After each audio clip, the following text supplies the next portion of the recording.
हवाई वाहतूक, air transport. तर वाहतुकीचे जे वेगवेगळे प्रकार आपण पाहिले, रस्ते वाहतूक, रेल्वे वाहतूक, जल वाहतूक, तर या सर्व प्रकारापेक्षा अत्याधुनिक वाहतुकीचा प्रकार जर कोणता असेल तर तो आहे हवाई वाहतूक.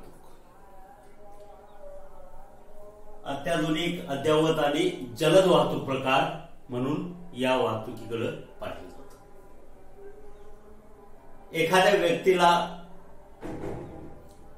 तातडीने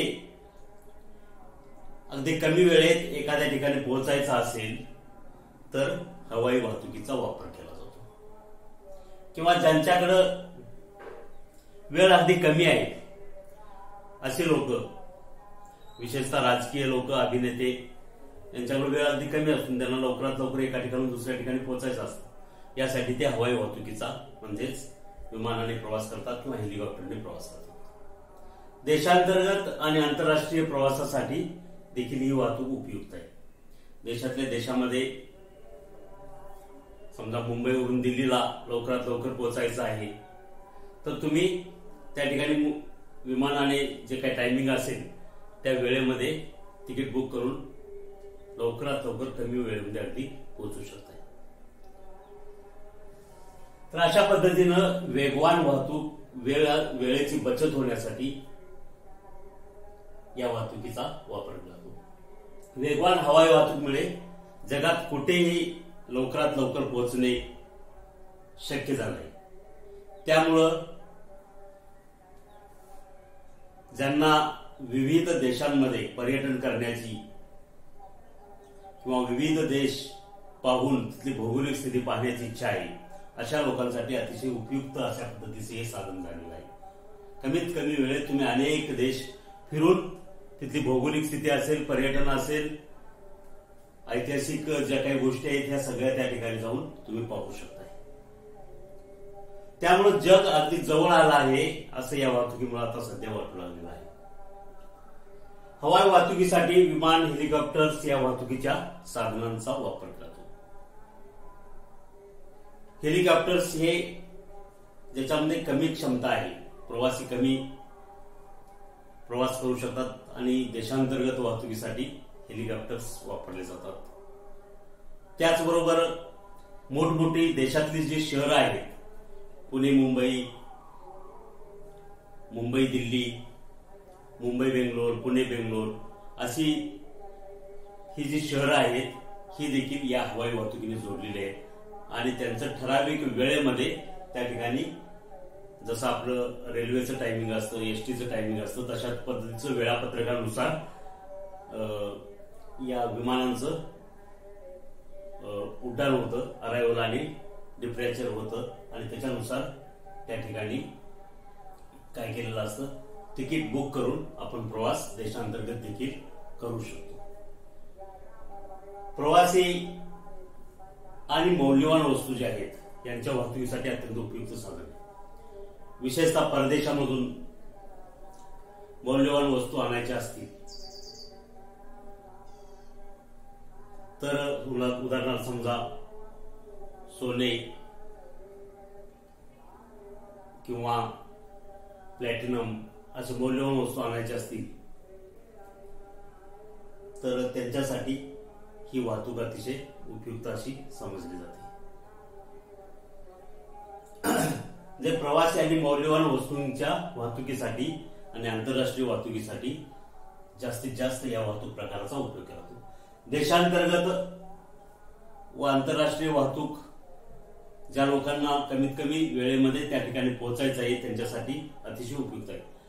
आता आंतरराष्ट्रीय वाहतूक पूर्वी जेव्हा विमानाची सोय नव्हती किंवा हवाई वाहतूक प्रकार नव्हता त्यावेळी लोक काय करायचे की जल वाहतुकीचा वापर करायचे.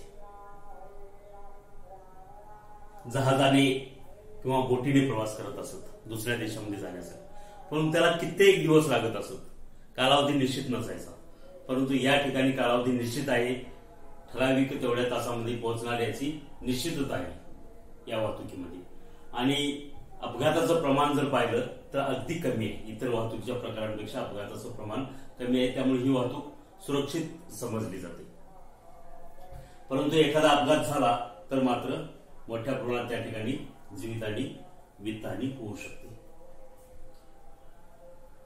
हवाई वाहतुकीसाठी मार्ग निश्चित केलेले असतात. जसे रेल्वे वाहतूक आहे, रस्ते वाहतूक आहे, त्यांचे मार्ग निश्चित केलेले असतात. तसेच मार्ग हवाई वाहतुकीसाठी देखील निश्चित केलेले असतात. त्या मार्गानेच विमानाची वाहतूक करावी लागते. मार्ग बदलून चालत नाही, अन्यथा अपघात होण्याची शक्यता असते.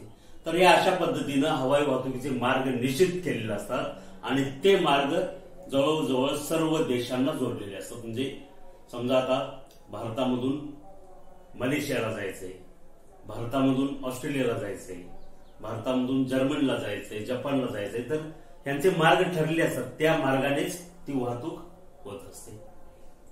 म्हणजे जाण्याचे मार्ग आणि रिटर्न येण्याचे मार्ग हे ठरलेले आहेत. म्हणजे एकापेक्षा अधिक मार्ग असतात, परंतु ते ठरलेले असतात. दुसरं जर त्या ठिकाणी विमान येत असेल तर मार्ग कसे बदलायचे हे देखील निश्चित केलेलं असतं आणि त्यांना तशा पद्धतीच्या सूचना त्या ठिकाणी वैमानिकांना सर्व मिळत असतात. या वाहतूक प्रकारामध्ये सगळ्यात महत्वाचं म्हणजे वेळेची बचत होते. कमीत कमी वेळेत एका ठिकाणाहून दुसऱ्या ठिकाणी पोहोचता येतं, एका देशातून दुसऱ्या देशामध्ये पोहोचता येतं, परंतु प्रवास खर्च मात्र जास्त असतो किंवा मौल्यवान वस्तू आणत असताना त्यांचा खर्च हा जास्त असतो. कमी वेळेत पोहोचता येतं, मात्र प्रवास खर्च जास्त असतो. त्यामुळं ज्या व्यक्तींना हा प्रवास करणं परवडतं अशाच व्यक्ती काय करतात, या विमानाने प्रवास करतात किंवा हवाई मार्गे प्रवास करत असतात. विशेषतः उद्योजक, मोठमोठे ज्या कंपन्यांचे उद्योजक आहेत, उद्योगपती आहेत, राजकीय नेते, कंपनीचे अधिकारी, पदाधिकारी, अभिनेते, परदेशात शिक्षण घेणारे विद्यार्थी आणि पर्यटक इत्यादींसाठी हा हवाई वाहतुकीचा मार्ग हा सोयीस्कर असतो. हे सर्व लोक या हवाई मार्गाने प्रवास करणे पसंत करतात.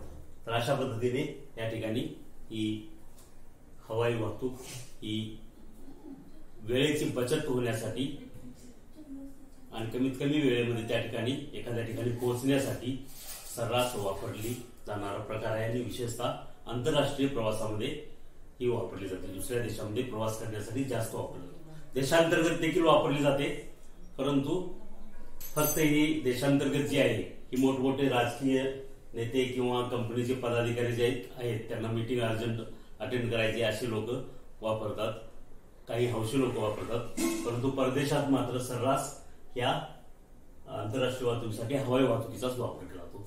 कारण जलवाहतूक जी आहे ही जलवाहतूक जहाजामधून किंवा बोटीमधून ही जास्तीत जास्त माल वाहतुकीसाठी वापरली जात आहे. सध्या प्रवासी वाहतूक याच्यामध्ये कमी झालेली आहे, कारण त्याच्यामध्ये वेळ जास्त लागतो जलवाहतुकीमध्ये. तर याच्यामध्ये वेळेची अगदी बचत होत असल्यामुळे जरी तिकीट जास्त असलं तरी याच वाहतुकीला लोक प्रवासी वाहतुकीसाठी पसंत करतात.